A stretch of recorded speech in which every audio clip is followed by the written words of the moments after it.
Praise the lord. ಪ್ರೀತಿಯ ಸಹೋದರ ಹಾಗೂ ಸಹೋದರಿ, ಈ ದಿನ ನೋಡೋದ್ರಲ್ಲಿ ಬಹಳ ಸಂತೋಷದಿಂದಾಗಿದ್ದೀನಿ. ಯೇಸು ಕ್ರಿಸ್ತನ ಮಧುರ ನಾಮದಲ್ಲಿ ನಿಮಗೆಲ್ಲರಿಗೂ ವಂದನೆ. ಶಾಲೂಮ್. ನಿಮಗೆ ಸಮಾಧಾನ ಉಂಟಾಗಲಿ. ಪ್ರೀತಿಗಳ ದೇವ ಮಕ್ಕಳೇ, ಕಳೆದ ವಾರ ಅದ್ಭುತವಾಗಿ ಕಾಪಾಡು ಈ ನೂತನ ದಿನ ದೇವರು ಕೊಟ್ಟಿದ್ದಕ್ಕಾಗಿ ದೇವ್ರ ನಾಮಕ್ಕೆ ಸ್ತೋತ್ರ ಸಲ್ಲಿಸೋಣ. ಪ್ರೀತಿಗಳ ದೇವ ಮಕ್ಕಳೇ, ಈ ದಿನ ದೇವರು ಒಂದು ಒಳ್ಳೆ ವಾಗ್ದಾನ ಕೊಟ್ಟಿದ್ದಾರೆ. ಏನಂದರೆ, ಇಂಗ್ಲೀಷಲ್ಲಿ ನೋಡೋದಾದರೆ ಪ್ರೇ ಥ್ಯಾಂಕ್ಸ್ಫುಲ್ ಎಂಬುದಾಗಿ, ಕನ್ನಡದಲ್ಲಿ ನೋಡಿದರೆ ಕೃತಜ್ಞತೆಯ ಪ್ರಾರ್ಥನೆ ಎಂಬುದಾಗಿ. ಹೌದು ಪ್ರೀತಿ ದೇವ ಮಕ್ಕಳೇ, ನಮ್ಮ ಜೀವಿತದಲ್ಲಿ 24 ತಾಸು ದೇವರು ನಮ್ಮನ್ನು ಕೊಟ್ಟಿದ್ದಾರೆ. ಆ 24 ತಾಸಲ್ಲಿ ನಾವು ಏನೇನು ಮಾಡ್ತಾ ಇದ್ದೀವಿ ಎಂಬುದು ಬಹಳ ಮುಖ್ಯವಾಗಿದೆ. ನಮ್ಮ ಜೀವಿತದಲ್ಲಿ, ನಮ್ಮ ಆತ್ಮಿಕದಲ್ಲಿ ನಾವು ಯಾವ ರೀತಿಯಲ್ಲಿ ಪ್ರಾರ್ಥನೆಯಲ್ಲಿ ಬೆಳೀತಾ ಇದ್ದೀವಿ ಎಂಬುದು ಬಹಳ ಮುಖ್ಯವಾಗಿದೆ. ಇದಕ್ಕೆ ಆಧಾರವಾಗಿ ಪೌಲನ್ನು ಕೊಲಿಸಿದವರಿಗೆ 4ನೇ ಅಧ್ಯಾಯ 2ನೇ ವಚನ ಹಿಡಿದು 6ನೇ ವಚನ ನಿಮಗಾಗಿ ಓದ್ತೀನಿ. ದಯಮಾಡಿ ನಿಮ್ಮಲ್ಲಿ ಸತ್ಯವೇದವಿದ್ದರೆ ತೆಗೆದು ಧ್ಯಾನಿಸಬೇಕೆಂಬುದಾಗಿ ಕೇಳ್ಕೊಳ್ತೇನೆ. ಅಲ್ಲಿ ಹೀಗೆ ಹೇಳ್ತಾರೆ, ಪ್ರಾರ್ಥನೆಯನ್ನು ತಪ್ಪದೆ ಮಾಡುವನಾಗಿ ಅದರಲ್ಲಿ ಎಚ್ಚರವಾಗಿದ್ದು ದೇವರಿಗೆ ಕೃತಜ್ಞತಾ ಸ್ತುತಿ ಮಾಡ್ರಿ. ಇದಲ್ಲದೆ ನಿಮಗೋಸ್ಕರವು ಪ್ರಾರ್ಥನೆ ಮಾಡ್ರಿ. ಕ್ರಿಸ್ತನ ವಿಷಯದಲ್ಲಿ ದೇವರು ತಿಳಿಯಪಡಿಸಿದ ಸತ್ಯಾರ್ಥವನ್ನು ಪ್ರಗಿಸುವುದಕ್ಕೆ ಆತನು ಅನುಕೂಲವಾದ ಸಂಬಂಧವನ್ನು ನಮಗೆ ದಯಪಾಲಿಸಿ ನಾನು ಅದನ್ನು ಹೇಳಬೇಕಾದ ರೀತಿಯಲ್ಲಿ ತಿಳಿಸುವಂತೆ ಅನುಗ್ರಹ ಮಾಡಬೇಕೆಂದು ಬೇಡಿಕೊಳ್ಳಿರಿ. ಅಸತ್ಯರಾದ ನಿಮಿತ್ತವೇ ನಾನು ಸೆರೆಯಲ್ಲಿದ್ದೇನಲ್ಲ, ಸಮಯವನ್ನು ಸುಮ್ಮನೆ ಕಳಕೊಳ್ಳದೆ ಅದನ್ನು ಬೆಳೆಯುಳ್ಳದೆಂದು ಉಪಯೋಗಿಸಿಕೊಳ್ಳು. ಹೊರಗಿನವರ ಮುಂದೆ ಜ್ಞಾನವುಳ್ಳವರಾಗಿ ನಡೆದುಕೊಳ್ಳಿರಿ.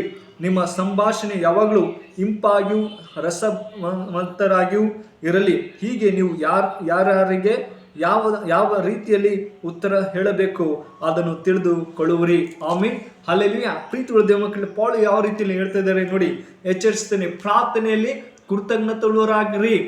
ಸಮಯನ ವ್ಯರ್ಥ ಮಾಡದೆ, ನಿಮ್ಮ ಸಮಯವು ಯಾವ ರೀತಿಯಲ್ಲಿ ಇದೆ, ನಿಮಗೋಸ್ಕರ ಕೂಡ ಮತ್ತು ಇತರರಿಗೋಸ್ಕರ ನೀವು ಪ್ರಾರ್ಥನೆ ಮಾಡಿರಿ ಎಂಬುದಾಗಿ ಪೌಲನು ಹೇಳ್ತಾ ಇದ್ದಾನೆ. ಹೌದು ಪ್ರೀತಿ ದೇವ ಮಕ್ಕಳೇ, ನಮ್ಮ ಜೀವಿತದಲ್ಲಿ ನಾವು ಯಾವ ರೀತಿಯಲ್ಲಿ ಪ್ರಾರ್ಥನೆ ಜೀವಿತ ಬೆಳೀತಾ ಇದೀವಿ, ದೇವರಿಗೆ ಕೃತಜ್ಞತೆ ಹೇಳ್ತಾ ಇದೀವಿ ಎಂಬುದು ಬಹಳ ಮುಖ್ಯವಾಗಿದೆ. 24 ತಾಸು ದೇವರೇ ನೀನು ಕೊಟ್ಟಿದಪ್ಪ, ನಿನ್ನಲ್ಲಿ ಇನ್ನೂ ಹೆಚ್ಚಾಗಿ ಪ್ರಾರ್ಥನೆಯಲ್ಲಿ ಬೆಳೆಯುವಂತೆ ನೀನು ಸಹಾಯ ಮಾಡು, ನಿನಗೆ ಕೃತಜ್ಞತೆ ಉಳ್ಳನಾಗಿ ಜೀವಿಸುವಂತೆ ಸಹಾಯ ಮಾಡಪ್ಪ ಅಂತ ಕೇಳುವಾಗ ನಿಶ್ಚಯವಾಗಿ ಸಹಾಯ ಮಾಡುವಂತ ಸರ್ವಶಕ್ತರಾಗಿದ್ದಾರೆ. ಅದೇ ತರ ಪೌಲನು ಫಿಲಿಪ್ಪಿ 4ನೇ ಅಧ್ಯಾಯ 6ನೇ ವಾಕ್ಯ ಹೇಳ್ತದೆ, ಯಾವ ಸಂಬಂಧವಾಗಿಯೂ ಚಿಂತೆ ಮಾಡದೆ ಸರ್ವ ವಿಷಯದಲ್ಲಿ ದೇವರ ಮುಂದೆ ಕೃತಜ್ಞತಾ ಸ್ತುತಿಯನ್ನು ಪ್ರಾರ್ಥನೆ ವಿಜ್ಞಾಪನೆಗಳನ್ನು ಮಾಡುತ್ತಾ ನಿನಗೆ ಬೇಕಾದದನ್ನು ತಿಳಿಯಪಡಿಸು. ಆಮೀನ್. ನೋಡಿ ದೇವ್ರ ಮಕ್ಕಳೇ, ದೇವ್ರು ಯಾವ ಥರ ಹೇಳ್ತಾನೆ, ನಿಮ್ಮ ಯಾವ ಸಂಬಂಧವಾಗಿ ಚಿಂತೆ ಮಾಡಬೇಡಿ. ನೋಡಿ ನಾವು ಹೇಳ್ತೀವಿ, ಅಯ್ಯೋ ನನ್ನ ಜೀವಿತದಲ್ಲಿ ಏನಾಗುತ್ತೋ ಎಂಬಂತ ಒಂದು ಚಿಂತೆಯಲ್ಲಿದ್ದೀವಿ. ಅಯ್ಯೋ ನಮ್ಮ ಸಂಬಂಧಿಕದಲ್ಲಿ ಅನಾರೋಗ್ಯದಲ್ಲಿದ್ದಾರೆ, ಅವ್ರ ಗುಣ ಆಗ್ತಾರೋ ಇಲ್ಲ ಎಂಬುದ ಚಿಂತೆಯಲ್ಲಿದ್ದೀವಿ. ಆದ್ರೆ ಪೌಲ್ ಹೇಳ್ತಾ ಇದ್ದಾನೆ, ಪ್ರೀತಿ ದೇವ ಮಕ್ಕಳು, ಯಾವ ಸಂಬಂಧವಾಗಿ ಚಿಂತೆ ಮಾಡದೆ ಸರ್ವ ವಿಷಯದಲ್ಲಿ ದೇವರಿಗೆ ಕೃತಜ್ಞತೆ ಸಲ್ಲಿಸ್ರಿ, ಪ್ರಾರ್ಥನೆ ಮಾಡ್ತಾ ಇರಿ ಎಂಬುದಾಗಿ ದೇವ್ರ ವಾಕ್ಯ ಹೇಳ್ತದೆ. ನಮ್ಮ ಸಮಯ ಯಾವ ರೀತಿಯಲ್ಲಿ ನಾವು ಉಪಯೋಗಿಸ್ಕೊಳ್ತಾ ಇದ್ದೀವಿ ಎಂಬುದು ಬಹಳ ಮುಖ್ಯವಾಗಿದೆ. ಈ ದಿನಗಳಲ್ಲಿ ನೋಡಿದ್ರೆ ಮೊಬೈಲ್ನಲ್ಲಿ ಸಮಯ ಕಳೀತಾರೆ ಅಥವಾ ಟಿವಿಯಲ್ಲಿ ಸಮಯ ಕಳೀತಾರೆ.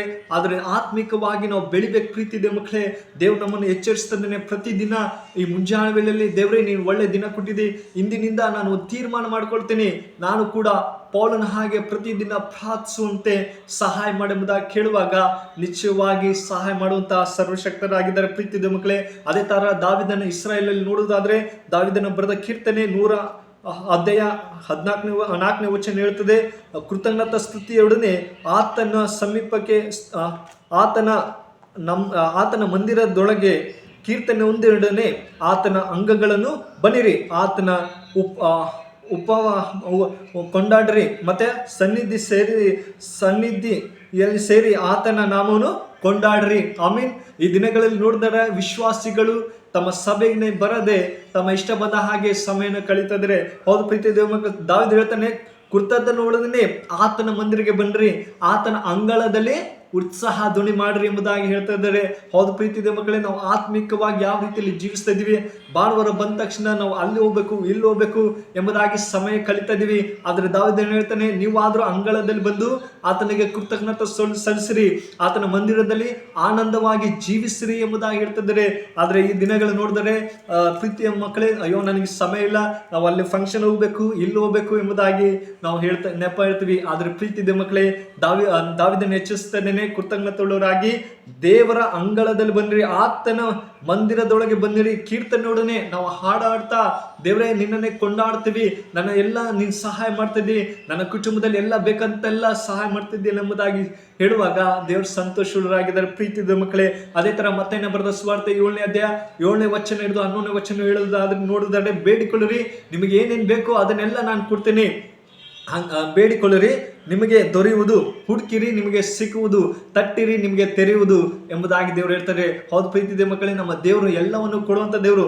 ಆದ್ರೆ ನಾವು ಬೇಡ್ತಾ ಇಲ್ಲ, ಆದ್ರೆ ನಮಗೆ ಏನ್ ಬೇಕೋ ಅದನ್ನ ಮಾತ್ರ ಬೇಡ್ತಾ ಇದ್ವಿ. ದೇವರೇ, ನನಗೆ ಈ ತರ ಅನಾರೋಗ್ಯದಲ್ಲಿದ್ದೀನಿ, ಈ ತರ ಸಾಲದಲ್ಲಿದ್ದೀನಿ, ಈ ತರ ಬಲಹೀನಲ್ಲಿದ್ದೀನಿ, ನನ್ನನ್ನು ಯಾರು ನೋಡ್ತಾ ಇದ್ರೆ ಎಂಬುದಾಗಿ ನಾವು ಅದನ್ನ ಬೇಡ್ತಾ ಇದೀವಿ. ನನಗೆ ಅದು ಬೇಕು, ಇದು ಬೇಡ್ತೀವಿ. ಆದ್ರೆ ದೇವ್ ಮಕ್ಕಳೇ, ಇಲ್ಲಿ ದೇವ್ರು ಹೇಳ್ತಾರೆ, ಬೇಡಿಕೊಳ್ಳ್ರಿ, ನಿಮಗೆ ಸಿಗುವುದು. ನಾವು ಆತ್ಮಿಕವಾಗಿ ಬೆಳಿಬೇಕು.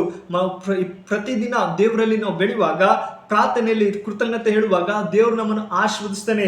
ಅಯ್ಯೋ, ನನ್ನ ಮಗಳು, ನನ್ನ ಮಗ ಏನ್ ಬೇಕಾನೋ ಅದನ್ನ ನಡೆಸಬೇಕು ಎಂಬುದಾಗಿ ದೇವ್ರ ವಾಕ್ಯ ಹೇಳ್ತದೆ. ಹೌದು ಪ್ರೀತಿ ದೇವಕ್ಕೆ. ಅದೇ ತರ ಮತ್ತೆ 7ನೇ 11ನೇ ವಚನ ಹೇಳ್ತದೆ, ನಿಮ್ಮ ಮಕ್ಕಳಿಗೆ ಏನು ಮೀನನ್ನು ಕೊಡ ಬದಲಿ ಹಾವನ್ನು ಕೊಡ್ತಾ ಇದ್ದೀರಾ, ಒಳ್ಳೆ ಪದಾರ್ಥ ಕೂಡ ಬರ್ತಾ ಇಲ್ಲ ಎಂಬುದಾಗಿ ಹೇಳುವಾಗ, ನಾನಾದ್ರೂ ನಿಮಗೆ ಒಳ್ಳೆ ವರಗಳನ್ನ ಕೊಡ್ತೀನಿ, ನಿಮಗೆ ಬೇಕಂತ ವರಗಳನ್ನ ಕೊಡ್ತೀನಿ ಎಂಬುದಾಗಿ ದೇವ್ರ ವಾಕ್ಯ ಹೇಳ್ತದೆ. ಹೌದು ಪ್ರೀತಿ ದೇವ ಮಕ್ಕಳೇ, ಈ ದಿನಗಳಲ್ಲಿ ದೇವರು ನಮಗೆ ಒಳ್ಳೆ ವರಗಳನ್ನ ಕೊಡ್ತಾ ಇದ್ದಾರೆ.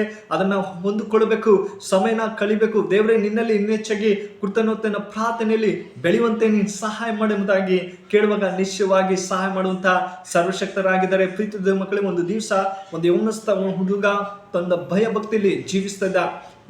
ಎಲ್ಲ ಪ್ರಾರ್ಥನೆ ಕೂಟಗಳಲ್ಲಿ ಹೋಗ್ತಾ ಇದ್ದ, ಎಲ್ಲ ಮಾಡ್ತಾ ಇದ್ದ. ಆದ್ರೆ ಒಂದು ಸ್ತ್ರೀ ಅವಳ ಹಿಂದೆ ಬಿದ್ದ. ಒಂದು ಮೆಸೇಜ್ ಬಂತು, ಕಾಲ್ ಮೀ ಎಂಬುದ. ಅಯ್ಯೋ, ಇವ್ರು ಯಾರು ಕಾಲ್ ಮೀ ಅಂತ ಪರಿಚಯ ಇಲ್ಲ, ಆದ್ರೂ ಕೂಡ ವಾಟ್ಸಪ್ ಅಲ್ಲಿ ಒಂದು ಫೋನ್ ಮಾಡುತ್ತೆ, ನೀವು ನನಗೆ ಇಷ್ಟಪಟ್ಟಿದ್ದೀರಾ, ನಾನು ಯಾವಾಗಮ್ಮ ಇಷ್ಟಪಟ್ಟೆ, ನಾನು ಪಾಡಿ ನಾನಿದೆ ಎಂಬುದಾಗಿ ಹೇಳ್ತಾ ಇದ್ದ. ಇಲ್ಲ, ನನಗೆ ನೀವು ಇಷ್ಟಪಟ್ಟಿದ್ದೀರಿ ಎಂಬುದಾಗಿ. ದೇವ್ರೇ ಎಸಪ್ಪ, ನಾನು ಯಾರಿಗೂ ಹುಡುಗಿಯರಿಗೂ ನೋಡದೆ ಜೀವಿಸ್ತಿದ್ದೀನಿ, ಆದ್ರೆ ಸಡನ್ ಆಗಿ ಈ ತರ ಬಂತಲ್ಲ ಎಂಬುದಾಗಿ ಆತ ಯೋಚನೆ ಮಾಡ್ತಾ ಇದ್ದ.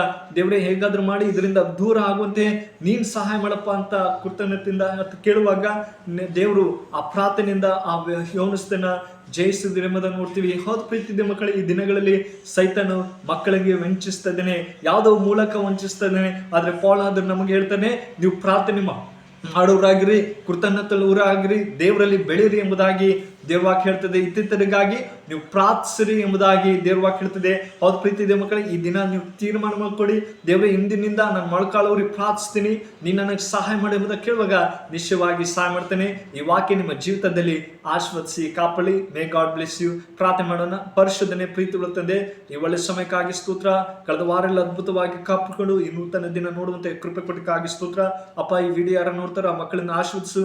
ಅಪ್ಪ, ನಿನ್ನ ಕೃತಜ್ಞತೆಯಲ್ಲಿ ಪೌಲನು ಹೇಳುವ ಹಾಗೆ ಇತರರಿಗಾಗಿ ಪ್ರಾರ್ಥಿಸಿರಿ, ನಿಮಗೋಸ್ಕರ ಕೂಡ ಪ್ರಾರ್ಥಿಸಿರಿ ಎಂಬುದಾಗಿ ಹೇಳುವಾಗೆ ಈ ಮಕ್ಕಳು ಕೂಡ ಪ್ರಾರ್ಥನೆಯಲ್ಲಿ ಬೆಳೆಯುವಂತೆ ನಿನ್ನ ಆಶೀರ್ವದಿಸಪ್ಪ. ಪ್ರೀತಿಗಳ ತಂದೆ, ಅವರ ಕುಟುಂಬದಲ್ಲಿ ನಿಮ್ಮ ಶಾಂತಿ ಸಮಾಧಾನ ಬೇಕಂತ ಎಲ್ಲ ಸಹಾಯನ ಅನುಗ್ರಹಿಸಪ್ಪ ಅಂತ ಪ್ರಾರ್ಥಿಸಿದ್ರೆ ಪ್ರೀತಿಗಳ ತಂದೆ, ಚಿಕ್ಕ ಪ್ರಾರ್ಥನೆ ಕೇಳದಂತೆ ಯೇಸು ಕ್ರಿಸ್ತನಲ್ಲಿ ಬೇಡ್ತೇನೆ ಜೀವ ತಂದೆ. ಆಮೆನ್. ಮೇ ಗಾಡ್